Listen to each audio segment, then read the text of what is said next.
Okunoonyereza kulaga nti Uganda y'emu ku nsi ezirimu abakyala abagimu nga buli mukyala asobola okuzaala abaana abatakka wansi wa 6 ng'omwaka oguwedde abaana abasoba mu kakadde kamu n'ekitundu be baazaalibwa mu malwaliro ag'enjawulo. Kino kiteeka akazito ku gavumenti mu ngeri ez'enjawulo. Ekyennaku nti bangi ku bamaama bano bafuna embuto nga tebazeetegekedde. The picture where we are coming from is we've been having pregnancies by accident.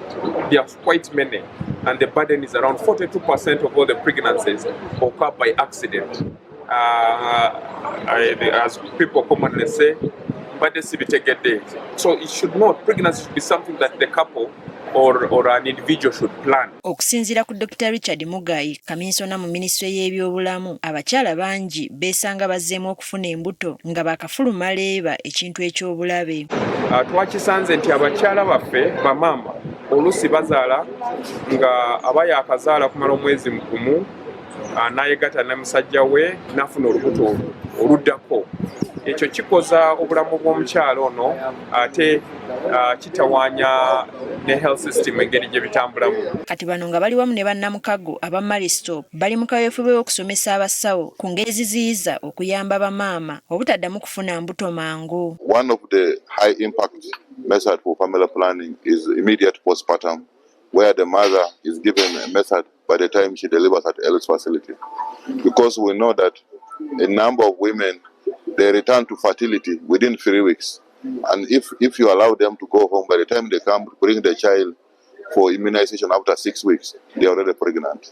So our mama bajja kuba bafuna eddagala mu malwaliro gaffe gonna aga gavumenti lyabwereere erya family planning. Bajja basomesa, tebajja baforcinga family planning, naye bajja basomesa. Kino kyakuyambako abazadde okukuza obulungi abaana baabwe n'okubateekerateekera. Really do a proof of concept and try and see how as a country we can support the high impact practice of immediate postpartum FP uptake. This is family planning uptake within the first 48 hours and up to actually 6 weeks after a woman has given birth.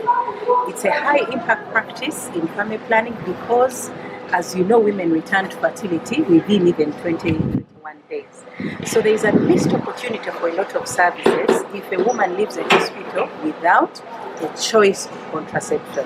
Mu kaweefube ono ab'ekitongole ki mariestope bawaddeyo obutanda 12 mu ddwaliro ly'e Kawempe n'ebikozesebwa ebirala kiyambeko okutumbula enteekateeka eno. These are not just your normal beds. Essentially, they are supposed to help health workers. When a midwife needs to start an IUD, one of the biggest challenges they have to bend because the beds they have cannot move up and down. Okay, so we've given them specialized high quality beds so that even as a health worker, it becomes very, very easy for you to, if a woman has opted for an IUD, to say yes, you can, because they have a bed that can move up and down. Eddwaliro ly'e Kawempe ly'eddwaliro ekkulu eryateekebwawo okuyamba ku mulago mu kuzaalisa abakyala era bazaalisa abakyala abali eyo mu 2,000 buli mwezi. Teddy Nakaliga, agafeeyo ku Spark TV.